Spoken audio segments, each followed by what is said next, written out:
Türkmenistanyň raýatlarynyň pasport edilmek mümkinçiligi 2024-nji ýylyň dowamında hassa agyrlaşdy. Ençe mel bäri saklanýan nowatlar odalkysyndan esli uzady immigrasiýa gullukları tarapyndan biometrik pasport almak isleýänlerden edilýän talaplar artdy. Düzgünlörün keskitsizliginden we uly nowatlardan ejir çeken raýatlaryň paraxorlugyň we pasport galplygynyň pidasy bolmak töwekkülçiligi güýçlendi. Türkmenistanyň raýatlaryndan biometrik pasport edilmek üçin talap edilýän dokumentlaryň göwrümi şu ýyl ýene artdy. Talaplara Sowet döwründe berilen harby biletleriň täzelenmegi we bankdan kredit alınmanlygy hakynda resmi namalar goşuldy. Türkmenistanyň çyk-çyk bolýan raýatlardan SSSR döwründäki harby biletleri çalışmagyň talap edilýänligi Azatlyk radiosuna oktýabryň aýagynda belli boldy. 25-nji oktýabrda berilen maglumata görä Balkanyň migrasiýa gullugy SSR döwründe gulluk eden raýatlaryň harby biletlerini harby bölümlere tapşyryp täze harby biletlere çalışmagyny talap etdi. Täze talaba görä 51 ýaşly we ondan uly ýaşly raýatlardan harby biletlerini çalışmak şeýle-de 53 ýaşyda olan erkek adamlardan harby wekillikde ätýaşda duranlygy hakyndaky kepilnamany ýa-da harby ätýaşdan çykaryldy diýen resmi namalary getirmek talap edildi. Raýatlar şeýle düzgünüň bardygyny biometrik pasport almak üçin migrasiýa gullugyna ýüz tutan wagtynda bilip galypdyr. Mundan odalky ýylda pasport almak üçin raýatlardan SSSR döwründe berilen doguluş hakyndaky şahadatnamany çalışmak talaby girdilipdi. Daşary ýurtlara gitmekçi bolýan raýatlaryň Türkmenistanda duçar bolýan kynçylyklaryny artdyran goşmaça päsgelçilikleriň ýene biri adamlaryň bankdan kredit almagyna degişli boldy. Krediti bolan adamlar ýurtdan çykarylmady. Ortiýete Türkiýe viza alyp Aşgabatyň Howa menzilinde serketden geçirilmän daşary ýurt pasportyny elinden aldyran we ýygyna öz welaýatlaryna dolanmaly bolan raýatlaryň sanynyň köpelýänligi ýylyň dowamında ýygyna ma'lum boldy. Azatlyň habarçylarynyň we ýagdaýdan habarly yerli çeşmeleriň beren maglumatlaryna görä aeroportda biometrik pasportyny elinden aldyran raýatlar munyň sebäbini anyklamak üçin welaýatlaryň migrasiýa gulluklaryna baranlarynda olara bankdan karz alan puluny üstüne prosentleri bilen gaýdyp berenlerinden soň pasportynyň beriljegi aýdylypdyr. Bu ýagdaý Türkmenistanlylaryň şol sanda ýol çykdyjylar üçin kredit alýan pursatlarynyň köpelen wagtyna gabat geldi. Daşary ýurtlara gitmekçi bolýan adamlar daşary ýurt pasportyny düzeltmek, wiza almak, ýol kiregi we beýleki zerur çykdyjylar üçin bankdan karz pul alýarlar. Dip Azatlyk bilen anonimlik şertinde görüleşen ýagdaýdan habarly çeşmeleriň biri aýtdy. Soňky döwürde daşary ýurtlara gitmek üçin banklardan karz alýanlaryň arasynda owa ýaşaýjylary we kärendeçi daýhanlar hem köpeldi. Bu aralykda daşary ýurt pasportyny almak isleýänleriň nowatlary uzady. 2024-nji ýylyň dowamında pasport nowatlary öňgörüli eşidilmedik derejede uzap 2 ýyldan aşdy. Şu ýylky nowatlaryň 2026-njy ýyla çenli uzan wagtynda käbir welaýatlarda nowata ýazylmak üçin jetonlaryň ilatyň diňe käbir gatlaklaryna berilmegi ýaly ýagdaýlar ýüze çykdy. Balkanawadyň etrap migrasiýa şahamçasy we welaýatdaky bölümleriň ählisi 2025-nji ýylyň mart aýynyň birneçenli milleti Türkmen bolan Balkanly raýatlara nowat üçin jeton vermegi togtatdy.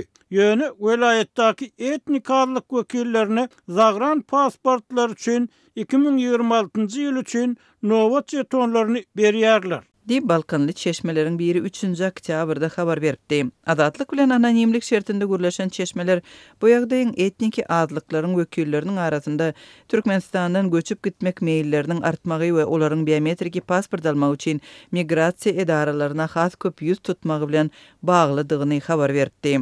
Daşary ýurt pasportyny almakdaky kynçylyklary bilen bir hatarda raýatlaryň içerki pasportyny almak kynçylygy hem ýüze çykdy. Ýylyň dowamında raýatlaryň içerki pasportlaryny almagynda ençemeýede kynçylyk döredi. Raýatlaryň pasportlarynyň resmileşdirilmeginiň häkimetler tarapyndan gijikdirilmegi bilen bagly ýagdaý ýylyň başynda başlanypdy. Tomut aýlarynda we güzde ýene-de ýüze çykypdy. Azatlyk radiosynyň habarçylary ýanwar aýynda Balkan welaýatynda 16 ýaşyna ýeten raýatlara içerki pasportlaryň berilmeginiň wagtynyň ýyda çekilýänligini habar berdi. Sentýabrda Libap welaýatynda ýaşaýjylar içerki pasportlaryny resmileşdirende emeli bökdönçlükleriň döredilip prosesiň gejikdirilmegi bilen bagly ýagdaýlara duçar boldy. Yerli çeşmeler tizleşdirilen görnüşde pasport almak üçin raýatlardan $200 möçberinde para sorulýanlygyny habar berdi. 4 ay mundan öň oglumun 16 ýaşy doldy. Pasport almak üçin pasport bölümine değişir resmi namalar we suruty tapşyrdyk. Oglumun pasporty henizem taýinnel. Deyip may ayında pasport bölümüne yüz tutan Sayed etrafının bir yaşayıcısı aytdy we bu ýagdaýyň köpçülikligiň häsiýete eýe bolanlygyny belledi. Liwap vilayatynyň administrativ merkezi bolan Türkmenabad şäherinde we Çärji etrafynda hem içerki pasportlaryň resmileşdirilmeginiň köpçülikligiň görnüşde gejikdirilmegi bilen bagly hadisalar köpeldi. Adatlyk radiosynyň içeri işleri edaralaryndaky bir çeşmesi bu meselede polisiýanyň raýatlary pasportlaşdyryş bölümleri tarapyndan emeli kynçylyklaryň döredilýänligini aýtdy. Raýatlaryň içerki pasport almagynda dören kynçylyklar barada Türkmenistanyň içeri işler ministrligi tarapyndan resmi düşündürüş bolmady. Bellemeli ýeri ýurtda eks-prezident Gurbanguly Berdimuhammedow tarapyndan 2020-nji ýylyň sentýabrynda gol çekilen pasport ulgamynyň işini kämilleşdirmek hakyndaky permany kenizem güýjünde saklanýar. Bu aralykda türkmen häkimetleri ýylatyň ýurtdan çykmagyna pätkelçilik döretmegini dowam etdirdi. Uly nowatlara garamazdan pasport almagy başaran we ýani viza edinip uçar biletlerini satyn alan ýaşaýjylaryň daşary ýurtlara barýan uçarlardan düşürilmegi bilen bagly ýagdaýlaryň ençemeti adatlyga ma'lum boldy. Köplenç ýurtdan çykarylmadyk raýatlara munyň sebäbi düşündirilmedi. Şeýle-de käbir maglumatlara görä ýurt häkimetleri türkmen raýatlarynyň daşary ýurt vizalaryna bolan talabynyň möçberini ýaşyrmak üçin resmi bolmadyk çärelerden hem çekilmedi. Türkmen häkimetleriniň Aşgabatdaky daşary ýurt ilçihanalarynyň viza nowatlaryny gizlemegi soraýanlygy adatlyga oktýabrda ma'lum boldy. Türkmenistanda dowam edýän ykdysady kynçylyklaryň arasynda raýatlar esasan iş, okuw we eklenç gözleginde köpçülikligiň daşary ýurtlara çykmagy ýykyn edýän mahally häkimetler käbir daşary ýurt ilçihanalarynyň viza nowatlaryny gizlemegi soraýar diýip ýagdaýdan habarly çeşmeler 7-nji oktýabrda habar berdi. Maglumaty görä Orsiýa, Türkiýe, Gazagystan, Özbegistan we Äzerbeýjan ýaly ýurtlaryň Aşgabatdaky ilçihanalarynyň öňünde bu ýurtlara seýahat etmäge isleg bildirýän türkmenistanly raýatlaryň viza nowatlary ýylyň dowamında has köp emele gelip başlady. Bu nowatlaryň Türkmenistanyň hökümetiniň awraýyna kölege salmazlygyny gazanmak maksady bilen häkimetler diplomatik kanallaryň üstü bilen daşary ýurt wekilhanalarynyň viza nowatyna garaşan adamlaryň üsmelenlerini köpeltmezligi haýys etdiler. Dip çeşme sözüniň üstüne getirdi. Türkmen raýatlary dokument edinmekde kynçylyk çekerkä adam hukuklaryny goraýjylar dokument almakdaky böwetleriň adamyň raýat we insan hukugyny depeleýänligine we Türkmenistanyň öz boýnuna alan halkara borçnamalaryny bozýanlygyna ünsü çekdiler. Türkmen häkimetleriniň daşary ýurtlardaky öz raýatlarynyň pasportlaryny täzelemekden boyun gaçyrmagy olaryň hereket azatlygyna gatyşmaklyk bolýar we adamlar içinliky kynçylyklara sebäp edýär diýip adam hukuklary boýunça Türkmen Helsinki fondy we Düýbe Birleşen Ştatlarda ýerleşýän Human Rights Watch guramasy tarapyndan 11-nji noýabrda çap edilen hatabat aýdyldy. 70 sahypalyk hatabat Türkmenistanyň daşary ýurtlara öz raýatlarynyň pasportyny täzelemekden boyun gaçyrmagyny, Türkmen hökümetiniň öz raýatlarynyň hereket azatlygyny ýeti çäklendirmek tagallalary hökmünde düşündirýär. Adam hukuklaryny goraýjy guramalary şeýle tejribelere Türkmen häkimetleri tarapyndan alınıp barylýan giň gerimli repressiýanyň bir bölegi hökmünde garalýar.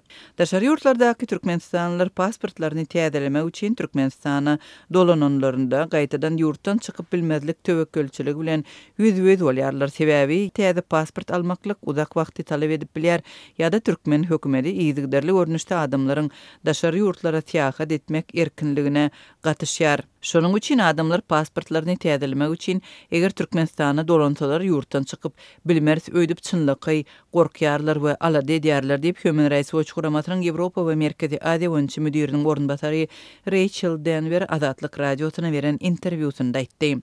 Pasport almakdaky kynçylyklar alarsyz adamlary galplygyň pidatyna öwürdi. Adatlyk radiosynyň noýabrda geçiren derňewleri Moskwada galp türkmen pasportlaryny ýasap berýän adamlaryň üstüne açdy. Bu pasport bilen Ýewropanyň islendik ýurduna uçar ýa-da başga ulag bilen arkayn gidip bilersiňiz.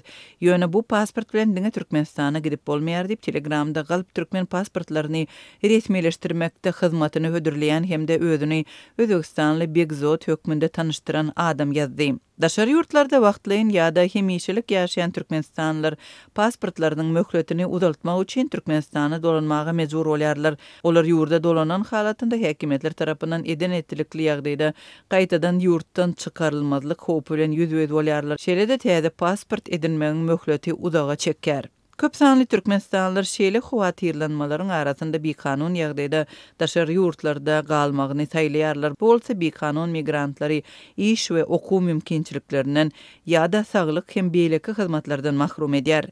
Bu ýagdaý türkmen hökümetiniň öz raýatlaryna konsulluklaryň üstü bilen pasport çykaryp bermekden boyun gaçyrmagynyň fonunda döredi. Türkmenistan dünýäniň beýleki ýurtlaryndan tapawutlykda öz raýatlaryna pasportlary daşary ýurtlardaky ilçihanalaryna bermek işini berja etmeýär. Türkmen hökümetiniň şeýle tejribäni iş ýüzünde girizmek boýunça planynyň bolup bolmazlygy hem nämälim galýar. Bu mesele ýurtda resmi taýdan gozgalmaýar. Migrasiýa problematyny resmi derejede agzamaýan türkmen hökümeti ýylatyň daşary ýurtlara gatnamagynyň derejesini görkezýän resmi sanlary şu ýyl hem çap etmedi. Azatlyk radiosynyň döwlet statistikasyndan habarly çeşmeleri 5 ýyl çemeti mundan ozal 2008-2018 ýyllar aralygynda 1.900.000 çemeti Türkmenistanlynyň uzak möhletli ýa-da hem mişeligi tasda daşary ýurtlara çykanlygyny habar beripdi.